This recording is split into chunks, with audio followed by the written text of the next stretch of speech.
slightly mixed picture emerging from the Asia Pacific. Reducing the excitement which the regulator was observing in terms of volumes of futures and options contracts. The Fed will be clear in its signal for a cut in September. We were opposing this. I think this is a very retrograde move. The Nifty, which is about 30-40 points higher. Domestic liquidity is a revolution. Rate cuts are delayed. Things like HDFC and Axis suffer a lot more than ICICI. A couple of heavyweights that are still dragging, keeping a lid on the momentum. Core EBITDA margin number, which is perhaps better than what the street was estimating. Last couple of minutes, the market has picked up pace. Sharpest strategies, top market trends, unmatched perspectives. The trading day's most comprehensive roundup. Stay ahead with NSE Closing Bell. Broadcasting live from the CNBC-TV18 Motilal Oswal studios in Mumbai.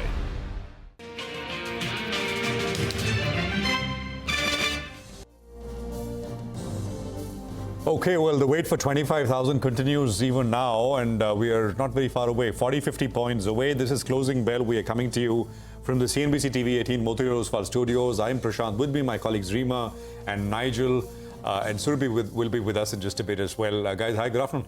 Hi, afternoon. This has been one of the quietest low volatility sessions that we've had in a while. Pull up that intraday chart in the Nifty or even the mid-cap index. Steady state. The Nifty's moved in less than a 100-point band, and that is about 0.4%. So very, very steady. Just in the last few minutes, you are seeing a little bit of a pickup. So now it's what, 45 points away, Nigel, from that 25,000 mark. Well, that's right. And we have the swing factor, right? We have the Nifty Bank that will play out its monthly expiry today. So expect some volatility to pick up out there. I'll tell you what, the Nifty Bank is now down close to around 80 points. If it can move up by close to around 100 points, there's a swing factor of around 180 points. We'll be there at around 25,000 odd. But the heartening aspect today is actually you have plenty of winners on the broader markets. So portfolios will be feeling good. Though if you pull up an advanced decline ratio, at the start of trade, you had more than 4 stocks that were advancing for 1 stock that was declining. Now those 2 lines are very, very close to each other. So telling you that on the losing side as well, there are quite a few names today. But I think the winners are easily outweighing the losers today. Prashant? Absolutely. So yeah, the 25,000 very much in sight. We almost were there on Monday for all practical purposes. But in any case, Bank Nifty in the red. PSU banks are the ones which are actually leading the losses. So if you look at the Nifty PSU Bank Index, you'd see what I'm talking about. Private banks are not doing all that bad.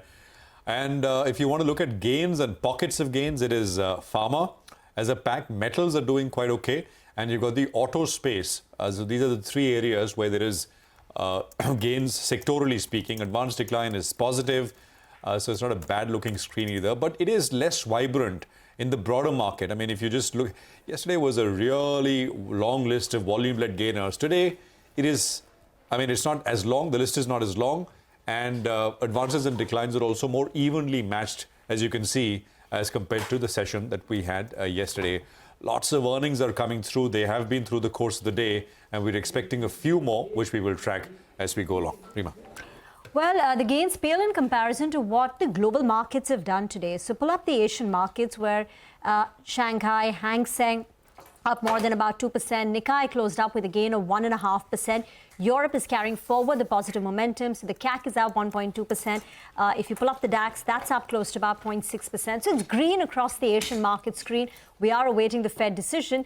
So in that context, the Indian markets have got a lid kept on themselves below the 25,000 mark. But lots of action in the broader market. The mid-cap index is outperforming today, as we've been pointing out. Names like Torrent Power, Inox Wind, Zee Entertainment post their numbers. That's a big mover, 5.5% up. And even on the way down, earnings misses in the form of Indus Stars, Birla Soft catch your attention. Okay, all right. Well, got that, Rima. Let's get in a view then on how do you trade the index. We're just 30 points away from 25,000 odd. Mitesh is back with us. Mitesh, in the last few minutes, the Nifty Bank from being down by 80 points, it's almost flattish now. On the verge of moving to the green, which is taking the Nifty higher. Levels on the Nifty Bank? I think that is the index, which is actually worrying me, and it's not participating on the upside. Last 4 days or 5 days, if you look at the the last 2 weeks, if you look at the Nifty, it's up by about 460 points from a weekly closing to closing basis. while the bank nifty actually is down by about 800 points. Very clearly, there's some underperformance happening in the bank nifty. The levels which I'm watching are, 52,000 or so, 51.90 to 52,000 bank. Until we get an hourly or 2 hourly close about that, the overall structure will remain weak, and even post that, I think, we have significant supply pivots around 52,600, 750 zone. So difficult for the bank nifty to participate, and let's see if any other sector can stand up and, help the nifty get past 25,000, though the structure for the nifty remains very, very positive. So in that sense, nifty is good, but unfortunately, I think the bank nifty is not participating, so maybe it will take some time. On the stock side, I have a buy on Steel Authority. Keep a stop at about 148.5. Look for targets of 160. And Inox Wind, I think, that's a stock which has just made a fresh high. So buy here with a stop at about 180 for targets of 200. Thank you very much for that. Let's talk about Mahindra and Mahindra reported their Q1 numbers. Sonia joins us with the analysis. Sonia. Well, thanks a lot for that. So, if you look at M&M's numbers, they actually have been a mixed bag this time around. So just want to take you through the key numbers. Decent set of earnings. It was a strong operational performance for M&M. Both the auto as well as the tractor segment margins have improved this time around. In fact, if you look at the auto segment margins, they are up 130 basis points year on year at 9.5%. Tractor segment margins are up 100 basis points year on year at 18.4%. The company has also seen an improvement in their market share. So both in the SUV as well as in the tractor segment, the market share has gone up. Tractor market share has gone up by 180 basis points year on year. SUV market share has gone up by 130 basis points year on year. If you look at the numbers, right, the core numbers have come in with a revenue growth of 12% year on year. EBITDA is up 22%. The margins have come in at 14.9% versus 13.6%, while the net profits are down about 5%. So it's a mixed bag, but largely you'd have to say the operational performance of the company is quite good this time around. Back to you. Prakash tracks M&M very closely, and he's joining us on the show to talk about the auto numbers and plus the market texture and individual stocks. Prakash, first up on M&M. So I do agree, the numbers are good. Operationally, we've seen a lot of those things which were not adding up actually improve, especially the farm equipment side. The margins have improved. But, look at where the stock is, Rima, and that's where I want to bring your attention to. It's moved 70% plus already in this year, calendar year. And there's a lot that's happened in the last 6 months which has led to this phenomenal move. Beyond this, the earnings will have to now depend on some more triggers which have to be significant, whether it's new launches, whether it's, they've improved market share in SUVs and farm equipment and all those fronts, including three-wheelers where they've become quite dominant. So these are definitely very promising areas to kind of watch out for, but the stock will need some consolidation and the business will need some consolidation. Once that is done, you'll probably get ready for a new move. But till then, it'll probably be a bit range bound. But it does give the opportunity to make the stock more resilient after these numbers are out. What about something like a Titagarh Rail, Prakash? Investor favorite, retail shareholders favorite. Stock is up 50% plus year to date. Earnings missed expectations, so perhaps some execution challenges, but revenues were down 1% year on year. What would you do with the stock now?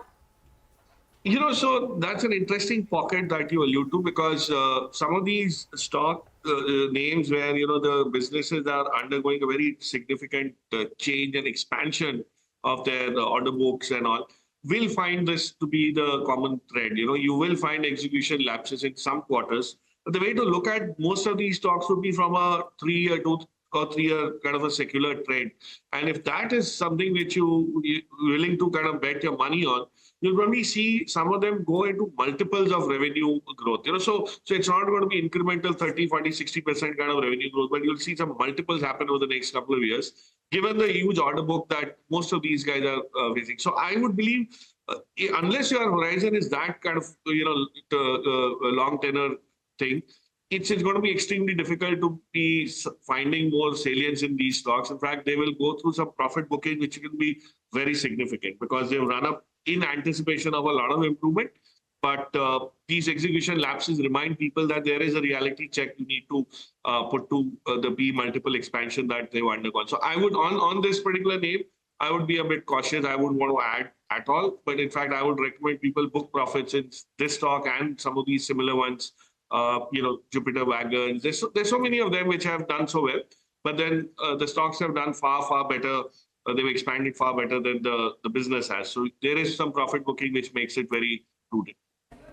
Okay, all right. Hi, Prakash. Good afternoon. Good to see you. And Prakash, I wanted your view on a couple of these names, and I'm going to throw a few names, and I'm not sure which ones you track. But Infra, they came out with a set of numbers, and the street clearly is looking ahead. Margins have improved, but the ferrochrome prices are strong. I think you tracked that one as well. And Jamna Auto, that one's making a fresh 52-week high in today's trading session, the CV play.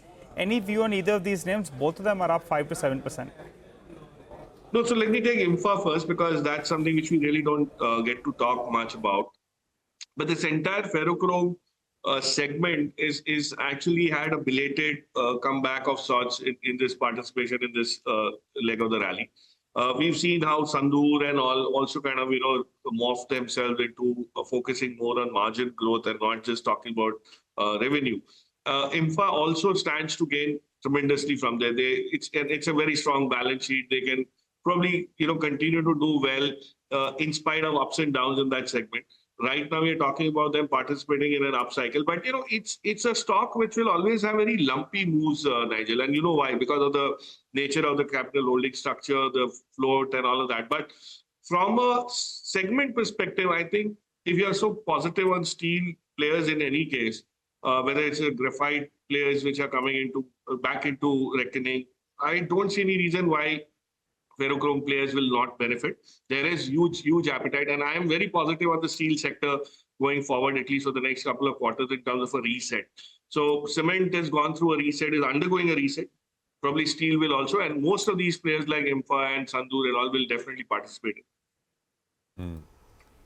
By the way, flashes at the bottom of the screen. RBI Fit and Proper nod for IDBI Bank privatization has been received. This is source-based information coming in from our colleague Sapna in Delhi, and she'll join us shortly on the phone line to tell us more. So this is something which markets have been waiting for. Stocks starting to move higher, and the entire process in terms of inviting bids, etc., is likely to begin shortly. Of course, it'll take its time, due diligence, etc. But from a regulatory standpoint, the RBI go-ahead in terms of fit and proper status has come through. So that's the latest on IDBI. Stock was in the negative, and that is moving up as we speak, about a little over 0.5% on the day now in terms of gains. More on this one with Sapna in just a bit, and we'll get Prakash to comment as well. But let's talk about BSE as well. The stock's higher, actually BSE, of course, has been higher from the word go. And we've been talking about this, and Vamakshi is joining us. She'll explain. But look at something like an Angel as well. Angel has also recovered from the day's lowest point. Vamakshi, but take it away. Tell us more. Well, absolutely. As the SEBI cracks down on F&O activity in the market, we have BSE trading higher as against our own expectations earlier this morning. And in fact, here's why. One of the proposal is to allow weekly options only on one benchmark index of the exchange. Now, this could impact NSE more, and that is because NSE option volumes, NSE in fact has 4 weekly index expiries, and the impact on BSE is expected to be limited given that it has only 2 contracts. BSE may see in fact higher volume traction, faster market share gains, and this in turn could limit the volume impact for BSE. So for NSE, the volume impact is pegged at almost 30 to 35% as per IIFL Securities estimates, while for BSE, the impact could be at 20%. The earnings impact is also expected to be higher for NSE because options as a percentage of revenue accounts for 60%, while for BSE it is at almost 40%. The impact on FY26 earnings is also expected to be higher for NSE. IIFL Securities expects an impact of almost 25 to 30% for NSE, while for BSE it is much lower at 15 to 18%. Other than that, we also have a take coming in from Jefferies, and they believe that for BSE, the removal of the BankX weekly contract can impact the EPS by 7 to 9% over FY25 to 27. But the gains for spillover of trading activity from discontinued products could actually offset offset the EPS impact. And in fact, they have highlighted that in the event of moderate industry-wide impact of SEBI measures, there could actually be an EPS upgrade for BSE. Apart from that, lastly, the redirection of funds is an important factor that could also play out. Funds looking at participating in the capital markets theme could actually redirect funds towards BSE, as this is a player that is relatively less impacted as compared to other participants. So overall, those are the reasons why BSE is up and away in the trading session today. Okay, Vamakshi, got it. Yeah, that makes sense. Explains the kind of 6-7% up move we've had on the BSE, stock. Despite the fact that the headline last evening looked really negative. In fact, we spoke with quite a few other experts as well to get to the bottom of this. And one view that's emerging is that actually, if anything, it might push up volumes in the option segment as the lot sizes become bigger and bigger on the futures side. I'm not sure. Prakash, comment on this. Hi, good afternoon. I don't know if that explains the up move on an Angel, Motilal, IIFL Securities. None of the brokers have been scathed at all today. What is your thought? So good afternoon, Sudhvi. So I'm not too sure whether it's going to be so simplistic in terms of inference in terms of what's going to happen, what's going to benefit, what segments will get impacted. But if you really ask me, this is something which we don't know of, and the market has a very strange way of behaving to some of these changes. We've seen what happened when margins that were imposed were hiked. Everybody thought this would impact volumes, but the contrary happened, right? So we really, it's too early to guess all that. But one thing I can tell you is that the BSE has a huge smattering of some of these micro caps, small caps, which are thinly traded or low float kind of names. That's where a lot of money could possibly shift for people who want that speculative element in their trading. It's not about just options and futures. Somebody could start sensing a huge opportunity in some of these names as well. And when that happens, you'll probably see more brokerage accrual happen rather than what you get in the F&O side. So, there's lots of things, as I said, which could happen. Reason for most of these broking houses to do well is the impact on the derivative side, whatever restrictions happen, is not going to be so difficult for them to not continue growing at the pace because the number of accounts, number of players is growing. So I think that's where, market had given them a little bit of a negative listing look, but now that's kind of playing up against, to the contrary, and that's where the catch-up is happening. But on the BSE, I really don't know how to justify more earnings growth if NSE gets impacted. So it's a little bit of a vexatious issue, but let's wait for the regulations to completely be out. Okay, all right. Yeah, that could be interesting. I think those who want to speculate will speculate. That's what they say, right? Whether it's horse racing or casinos, and Prakash is saying that if not options, it'll go back to micro caps and in the cash market. Who knows? One of the best written Jurassic movies, if you remember, there was a line, right? Life will find a way. Money and speculation will find a way. If you want to take off that. The regulators' intentions are, of course, noble and honorable, and they want to, of course, protect retail investors. Correct. But adat jab lag gayi hai, it is very difficult. It is extremely difficult. And to sort of, control it in its entirety, and of course, it will have an impact. I think it's also, as Prakash said, it's too early to assess and say, well, nothing will happen. Impact would have been much lesser if they'd kept all the weekly contracts. But you said, well, everything will expire on one day. Say all BSE contracts expire on, say, Wednesday, NSE contracts expire on Thursday. That's not what's happening. It's now going to be, there can't be 4 NSE weekly option contracts. They can be only 1. And similarly for the BSE as well. So in terms of impact, the latter is, what they're proposing is much more, from a market volume perspective, much more impactful as compared to had it been the former. So, the reaction, the stock reactions notwithstanding. In any case, for BSE, there is, as Vamakshi explained, maybe a little bit of a shift because it was in a way, a growing player, but still marginal player, with NSE having the lion's share of volumes there. So, more on this, but even broking stocks, everything has corrected quite a bit. So that also perhaps is a function. IDBI Bank is what we want to focus on. As we said earlier, sources telling CNBC-TV18 that the RBI's sort of fit and proper nod for privatization has come through. Sapna is picking this up. She's joining in with quick details. Sapna. Hi, Prashant. So, absolutely. A few days back, the update was that the RBI's exercise was at a very, very advanced stage, and the Defense Secretary had indicated so. in our panel interviews on the day of the budget. Well, sources are now indicating that the nod has actually come in, and accordingly, the government will now be initiating the due diligence process for the potential bidders for IDBI Bank. Sometime early August is when the virtual data room will be opened for the IDBI Bank bidders, wherein they'll have access to the draft share purchase agreement that the government will put up for their scrutiny. That's an important document because that will carry all the terms and conditions for the deal to actually go forward.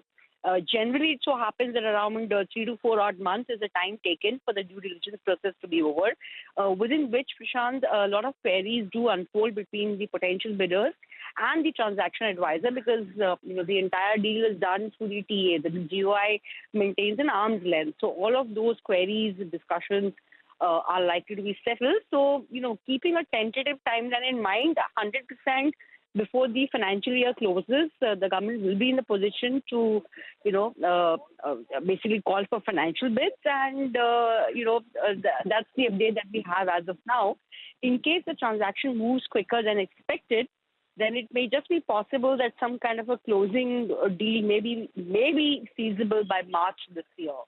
But as of now, banking on the conservative side, financial bids 100% before the financial year closes. And early August, the due diligence starts by the bidders. So it remains to be seen how much time that really takes, the queries and all of that. So this is it. Basically, the RBI is not for the fit and proper had been hanging for quite some time. That was widely anticipated, expected. Everybody was waiting for that. That's come through now. So I think the road ahead has become that much easier and closer in terms of the transaction of IDBI Bank privatization going forward. Tushar? Okay, all right, Sapna, thanks very much. We'll look out for that. This has been in the making for a long, long time. One more step forward on the divestment. With that, we'll take a very quick break, come back on the other side, and we'll also have our Alpha Manager of the day with us, Varun Goyal of Mirae Asset Investment Managers, joining in.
Okay, welcome back. We've got Varun Goyal now joining us. He's our Alpha Manager of the Day with the Mirae Asset Managers. Varun, great to have you with us here. Good afternoon.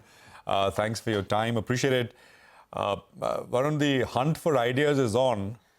It gives the market gives very little space to do the hunting because we're mostly chasing. What is the team at Mirae doing, and where are you finding opportunities at these levels? Good afternoon, Prashant. Thanks for having me on the show. I think if you look at the broader earnings, how earnings are placed at this point of time, we are looking at almost 1,000 rupees earnings on Nifty on FY24. You had 10-12% earnings growth for FY25, and then another 10-12% earnings growth on FY26. So we are looking at 1,250 rupees earnings on Nifty for FY26. On that basis, market is trading at almost 19-20 times. So there is no doubt that market is around 8 to 10% more expensive than the historical averages. Having said that, there are still pockets of reasonable valuations in certain sectors. We continue to like the banking and the financial services space. I think both on the lending and the non-lending side, we believe earnings growth will be upwards of 15% for the next 12 to 18 months. We are constructive on IT space, IT and pharma. I think clearly two sectors which look to be coming out from 2 years of consolidation and downturn, and earnings growth should definitely accelerate. I think specifically in IT, we've already seen this quarter that the revenue trajectory is getting better, and I think margins will catch up during the second half of this fiscal.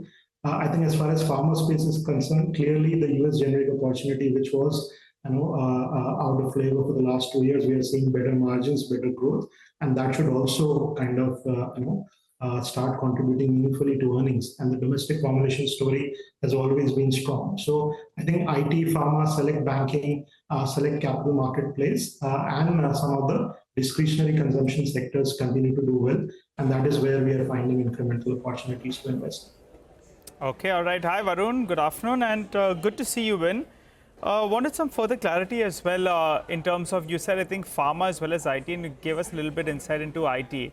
Earlier, I recall, you're quite positive on some of these hospital stocks, and some of them have done very, very well.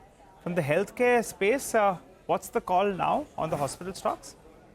Yeah, good afternoon, Nigel. So I think definitely hospitals is a secular growth story. I think as more and more people in India use health insurance, we are going to see more and more people going to tier one healthcare service providers, and therefore hospitals should continue to see better occupancy, better growth. I think we are still looking at only 10-15% formalization in this sector. I think there is a huge way to go, and as such we remain constructive on players, especially on tier 2, tier 3 India, which are expanding on a capital light basis. So I think this theme will continue to do well. I think diagnostics also, we saw significant price wars in the last 2 years. I think things are kind of settling now, and the players which are able to provide a reasonable quality service at a good price should see healthy growth going forward. So both the spaces within the healthcare segment should continue to do well going forward. Varun, afternoon. Rima here. I remember past conversations where you said that you were cautious on these new age tech companies. But since then, a lot has changed. These companies have sharpened their focus on profitability. There are more companies now coming up in the market. You've got Ola Electric. First Cry is also planning to go public very soon. Would you be looking at any of these new age tech companies now? Yeah, good afternoon, Rima. So I think we are definitely looking at companies where we see profitability is around the corner. There are some companies which are seeing significant improvement in operating metrics in the last 6 to 12 months. I think some of those names should see better traction in both profitability, EBITDA margins, and volume growth. However, I would personally still be careful about those companies which are very far away from profitability, and the valuations still continue to be a challenge in several of these stocks. So it's really a pick and choose kind of a thing as far as this space is concerned. Okay, got that. By the way, just want to point out that we've got two high-flying PSU stocks which came out with numbers. Now, the quarterly numbers are not very high-flying. Of course, the usual caveat applies. These are companies on the capital goods side, long gestation projects, etc. But anyway, for what it's worth, look at REITs. The margin has come down a lot. From nearly 30%, it's down to about 22%. Stock obviously sold off the moment those numbers came in. The profit is down about 25%. Revenue itself is down about 11%, and both, of course, EBITDA and EBITDA margins have compressed. Right, it's not looking too great. Come to BHEL, still got losses here going, like last year. Losses at the net level, losses at the EBITDA level as well. So that situation hasn't really improved. Top line is up about 10%. So the question really is that with the market so excited on these names, how do you sort of deal with some of these disappointments that come along the way with respect to earnings? Varun, hi. What is your stance? PSU stocks, and this is the thing. We always talk about execution, whether earnings will be as consistent as the growth in stock prices. What's your take, and what is the position you're taking on these stocks? So I think as far as capital goods space is concerned, there is no doubt that we are in the midst of a capex cycle. I think be it private capex, either in terms of residential property or PSU capex, central government capex, we are seeing very strong traction. However, valuations in some of these spaces seem to have run up quite a bit, and valuation is clearly a challenge. In our view, power is clearly a space which stands out in terms of very strong and ambitious plans for the next 5-6 years. India hasn't really added a lot of thermal capacity in the last, decade, and therefore there will be some catch-up. We also need that to kind of balance the renewable energy. So power generation, power transmission will continue to be a space which will see good growth. So we'll really pick and choose in terms of players which are available at a reasonable valuation. I would be more careful about the railway and the defense sectors where valuations seem to have grown manifold. I think defense, while there is clear runway for growth, I think next 4 or 5 years we are going to see strong improvement in growth both on top line and bottom line because of the huge export opportunity. But the valuations seem to have gone too high, and therefore one needs to be a little more careful as far as some of these pockets are concerned. By the way, across the sort of market cap curve, we talked about many sectors, etc., that you like. Are you tilting more and more towards large caps naturally, organically, because of valuations? Yeah, so I think broadly from a valuation point of view, there is no denying that as a whole at the aggregate level, large caps are cheaper than the small and the mid cap space. However, one has to keep in mind that there are certain themes and sectors which are not available in the large cap space. And therefore, we believe some of those themes which are there in mid and small cap will continue to do well because the growth runway seems to be much larger. But having said that, yes, broadly, I think large cap space is definitely cheaper, and that is where we are beginning to find more new ideas as compared to the mid and the small cap space. Okay. All right, Varun, we will leave it on that note for today. Thank you very much for joining in. Good to get your perspective on the market. Well, earnings season in full bloom, so we're looking at some more interesting numbers. And the one that really catches your eye, probably the stock of the day from the earnings standpoint, has to be Torrent Power. What a move on the stock. It's been up steady, 15-16% right throughout the session. Let's get the stock up on the screen. And the numbers have been looking very, very good, right from top down. Revenue down. Perhaps you can't find fault. Let's bring in Vivek to understand what's really gone behind these numbers and what the story is over here. Vivek. Well, absolutely right. Continues to hold quite strong in today's trading session after a strong Q1. Now, one important aspect to keep in mind is the fact that the company's two gas-powered plants in this particular quarter actually operated under Section 11, that is the Emergency Act, and on the back of that saw increased sales contribution and also saw much higher plant load factors, that is PLF. Now, what actually aided? Strong merchant sales aided, and the spread to improve quite significantly, and power demand, like we've been reporting, was very strong. On the back of that, revenues higher by 23%, EBITDA higher by almost 57%, margins higher by 400 basis points, and profitability higher by 87%. The key point to note, look at the PLFs. Thermal PLFs coming in at 60.4 versus 39.6 on a year-on-year basis. Now, the company did hold a conference call late last evening. They've also given strong guidance as far as capex is concerned. So, license distribution, the company intends to do capex of close to 1750 crore this year. Franchise distribution close to 25,000 crore. Also looking to add almost 3 gigawatt worth of renewable asset, for which the company will be looking to spend close to 18,000 crore over the next 3 years, and also 2 transmission assets that the company is looking at, that is close to 1,270 crore. The company also hinted that they are looking at inorganic acquisitions. Morgan Stanley has written a note report, they believe that AT&C losses that the company actually saw, that is the aggregate technical losses that the company saw in this particular quarter, could be reversed Q2 onwards, and they believe that the beat that the company gave in terms of its results versus Morgan Stanley expectations was largely driven by higher merchant profits. So on the back of that strong set of results, aided by plants operating under Section 11 and strong merchant rates, is something that's led to the strong move as far as Torrent Power is concerned. Thank you for that. We will slip into a very short break. As always, we'll get you a check on what dealing rooms are saying in our segment D Street Chatter. We also get you a few BTST calls from our experts.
Welcome back. Well, a couple of banking names have moved higher. Kotak Mahindra Bank, that's moved into the green. Remember, we have the monthly expiry that's playing out, so that's one stock. And the other one that's cutting its losses is IndusInd Bank. It was down close to around 0.5% at the start of the show.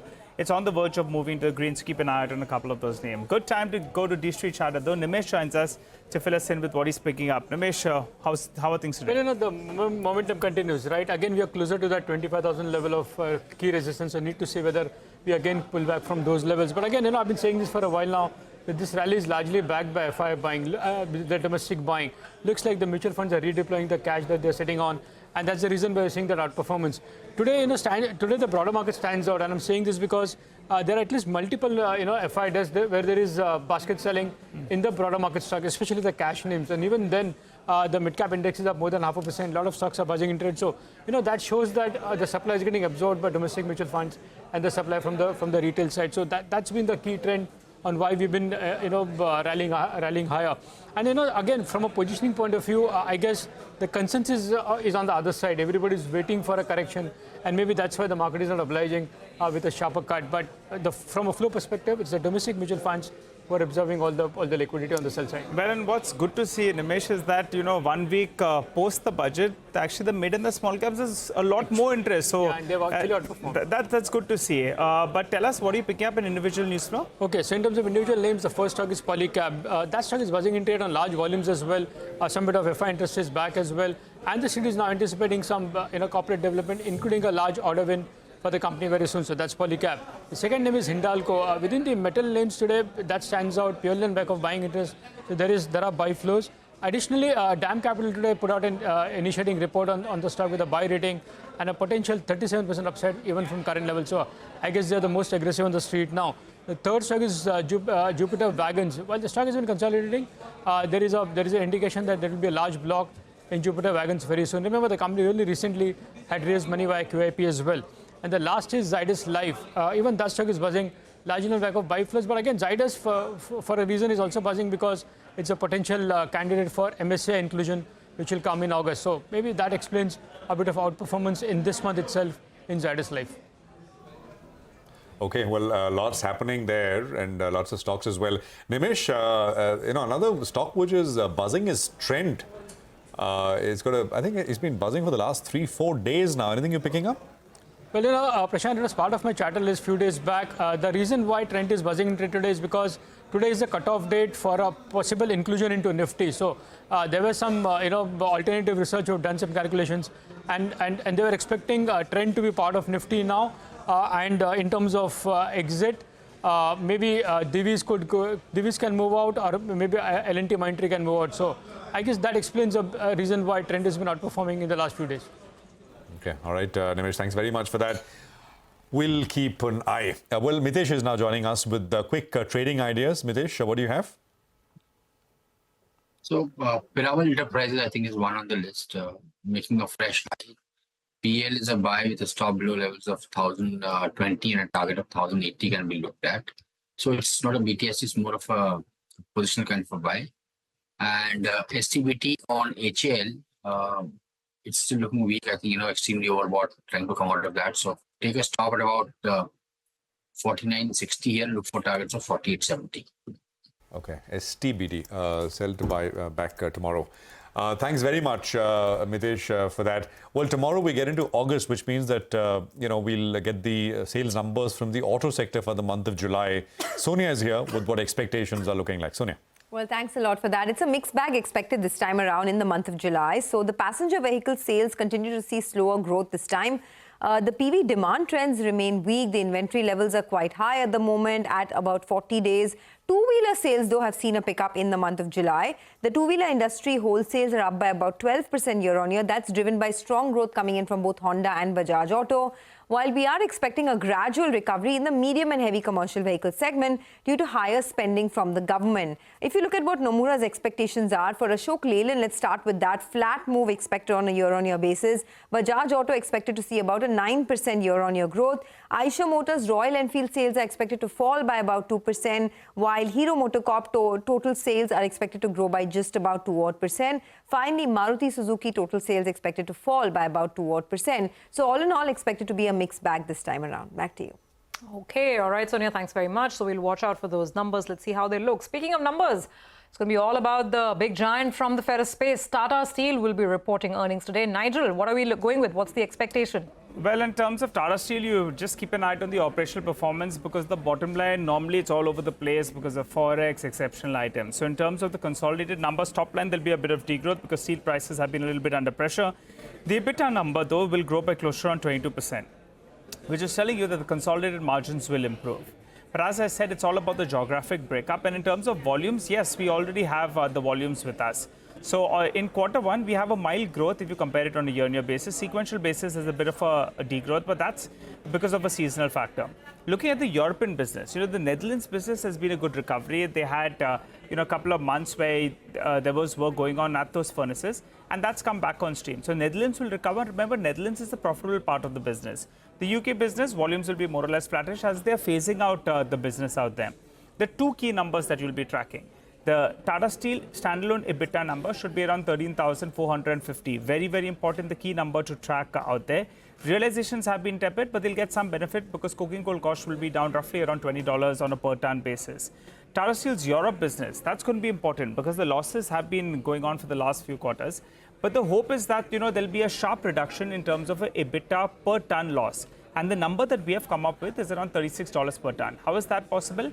The Netherlands business has will move into the green because operating leverage has played out, while the UK business will continue to struggle. So the reason that Europe reports a loss is because of the UK business.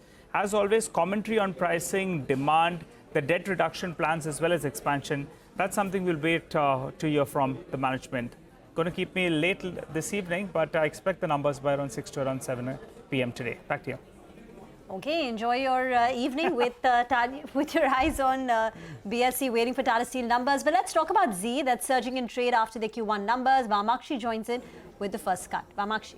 Well, absolutely. It's a very strong set for Zee. The revenue has seen a modest beat, but it's the operational performance for the company that is actually driving the beat. When I look at the domestic advertising revenue, it is down nearly 3.1%. It has come in nearly 5% lower as compared to estimates.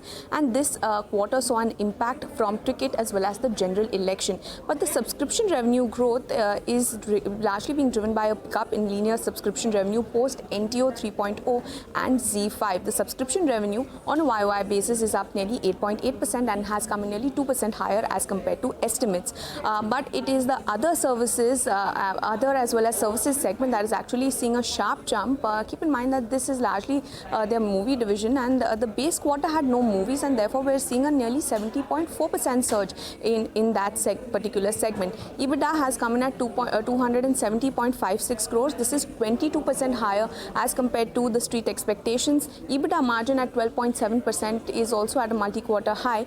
It has come in nearly 220 basis points higher than estimates, and the net profit at 118.1 crores is nearly 22% higher as compared to estimates. The management has also shared an outlook in the presentation. They expect gradual margin improvement that we are seeing to continue through the rest of the year. The magnitude of the margin improvement will, however, be dependent on how the ad revenue picks up in the second half of the year.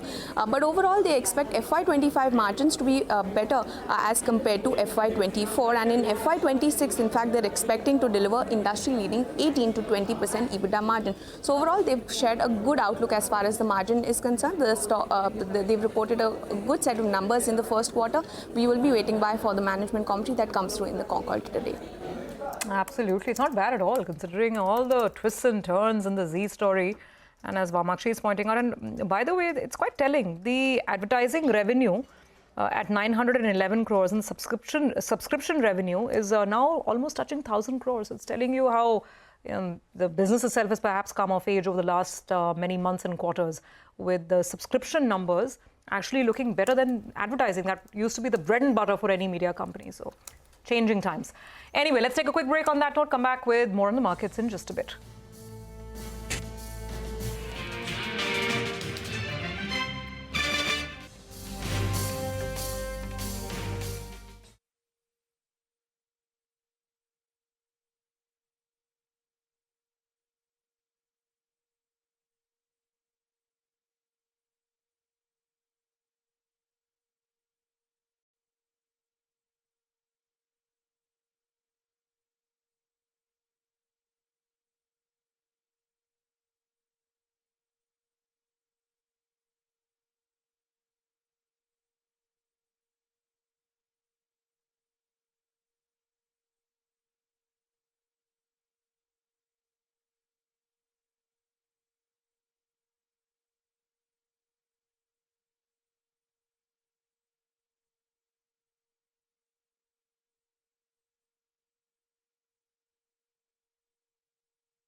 Welcome back. Well, let's focus on Godrej Phillips. Now, that's the stock in focus. A Delhi court has lifted injunction on the company to maintain status quo with regard to its retail business. Ashmit joins us to fill us in with what the court had to say, and then we go across to Manglam for a quick analysis. Ashmit, you first. Well, there's clearly a boardroom battle that's currently underway at Godrej Phillips, and that's between Beena Modi and Sameer Modi. Beena Modi being the managing director, Sameer Modi being a director on the board of Godrej Phillips. Now, let's bear in mind that in the month of June, a Delhi court had granted an ex parte injunction whereby direction had been issued to Godrej Phillips twofold. Number one, that status quo had to be maintained with respect to Sameer Modi's position as a director, and number two, status quo having to be maintained with respect to the retail business under the umbrella of 24/7. Now, what's important is that the Delhi High Court has vacated that interim stay. There are two aspects to bear in mind. Number one, first, with respect to Sameer Modi's position as a director. Here, the Delhi court has held that he is not entitled to continue on the board of Godrej Phillips. However, at the same time, the Delhi court saying that as per the succession trust deed between the various stakeholders, Beena Modi is required to recommend Sameer Modi as a director, and then subsequently, as per the provisions of Companies Act, he can be considered, and Godrej Phillips can take an independent call. That's the first part of the stay that has been vacated. As far as the retail business is concerned, again, the Delhi High Court has very explicitly held that as far as Godrej Phillips is concerned, it is an independent entity, it is a listed company, and no such compulsion can be put on the company for continuing with the retail business. That is a decision that the company will have to take on its own merit, that whether or not it chooses to continue with the retail business is an independent call that the listed company is required to take. There can be no court injunction with that respect. So with that respect, Delhi court vacating the interim stay, the interim injunction on two counts, one on Sameer Modi's position as a director, two on continuing with the retail business. That's a decision that the company will now have to take. Okay, thank you very much for that. Manglam is also joining in with some more information on this. Manglam. Well, as Ashmit pointed out, it's the retail business which the company has decided to exit now. The retail business was that of 24/7. In fact, in last year itself, the retail business did revenues of close to around 403 crores. Remember, it was more of a capital guzzling business, did not make much contributions to the EBITDA of the company, and it's about 7.5% of their overall revenue. So basis stakeholders' feedback and long-term performance of the division since inception, along with prevailing market conditions of the retail sector, they've decided to exit this as it's the long-term business strategy of the company to stay within the core, and that explains why the stock too has recovered from the lows and ended marginally in the green. Okay, got that. So that's Godrej Phillips in the news. Thanks very much, Manglam, for explaining that to us. By the way, those are important flashes on the screen as well. Now, we know the hue and cry that's been doing the rounds ever since the budget took away indexation when it comes to calculation of capital gains tax on property. Remember, the tax itself has now come down from 20% to 12.5%, but the new regime doesn't give the benefit of indexation to properties after 2001. Timsy is picking up the latest on this. A lot of buzz around it, Timsy. So it seems representations are being made as well. What is the latest? Well, yes, as you said, a lot of buzz around it and a lot of representations have come into North Block to the top government.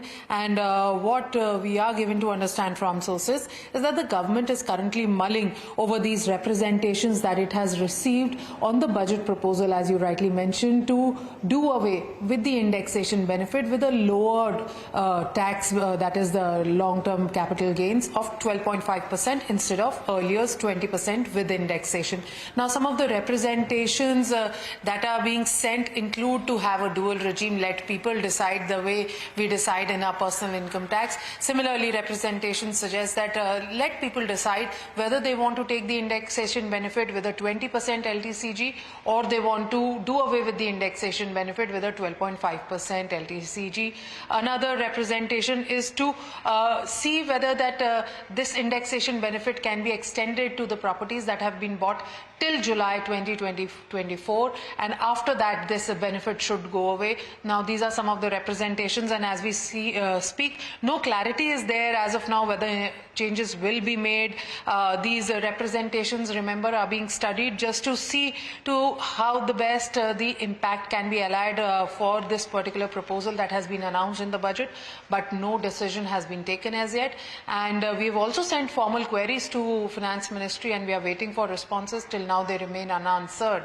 But yes, representations flowing into North Block, and North Block is trying to see how best these representations should be taken forward, whether they need to be taken forward or not. Even that is not decided as yet. Okay, thank you very much for that. That's the last word on this perhaps has not been said as of now, and the uncertainty may just prevail on real estate taxation. Maruti looks like a very strong set of Q1 numbers. Beat in revenue, beat in margins, and a beat in profitability. So it's a top-down beat. The company's top line has gone up by nearly 10% on a year-on-year basis, ahead of street expectations of 7%. On the margin, there is a near 350 basis points margin expansion. Margins at 12.7% compared with 9.2% year-on-year and much higher than the street poll. Look at the bottom line.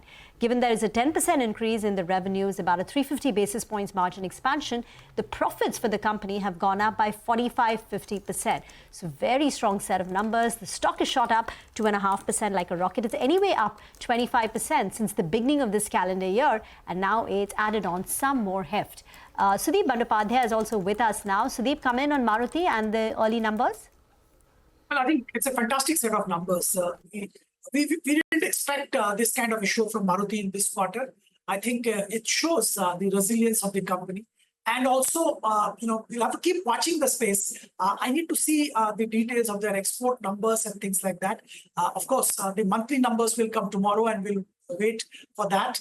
But by and large, I think it shows that probably at some level, I think the efficiencies are improving, enabling the company to post better than expected margins. Okay, well, we just have very little time before the day starts going out. So very quickly, I'll give you an open field. We've had some very strong result reactions today on the upside. There is Torrent Power. Then we had REITs with a disappointment. There's Johnson Hitachi, which has reacted sharply lower.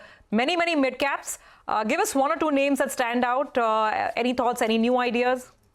Well, I think, Surabhi, there's one idea which I've been telling again and again is that, one needs to be a little careful about the PSU's operational performance. And that's pretty much getting reflected in the results of REITs, BHEL, and the likes. Order book and building a long order pipeline is one thing. Executing and delivering performance is something else. And some of these PSUs, unfortunately, have have a very patchy track record. And BHEL is definitely one of them. So, time and again, I have been advising investors to be really careful and not to get swayed by just the order wins. We'll have to wait and watch. I think the valuations are at a level where the margin of error is very, very limited. So that's pretty much what it is. I think, on the positive side, there are lots of things, but the time is short. We can discuss that in the other segment. Okay, well, let's do that. Stay with us, Sudeep. Thank you for joining us for now. Appreciate you sort of taking out the time as always. We're up 100 points, so very, very close now once again to 25,000 as we wrap up today's session. So just 20 points away, 24,980. I mean, this if you can have the small cap intraday, there was a sell-off. There was a sharp sell-off from the high point of the day today, from about 2 o'clock basically. But then towards the end, there was a bit of a recovery there as well. But the small cap index ends about 1/3% lower. And I think that is the reason why a market breadth was positive, but close. Mid-cap index ends about 0.5% higher. And I think the Nifty Bank ends about 0.25% up as well. So Nifty Bank was in the red when we started, a closing bell at 2:30. But there was a recovery there. And of course, Nifty moved on as well along because of the help from banks mainly. So that's the day. Not a bad session at all. Lots of movers, lots of shakers, lots of results. And of course, the market inching once again, very, very close to 25,000. So, Fed later today, global markets, all of that. And tomorrow morning, maybe we start at that 25,000 level.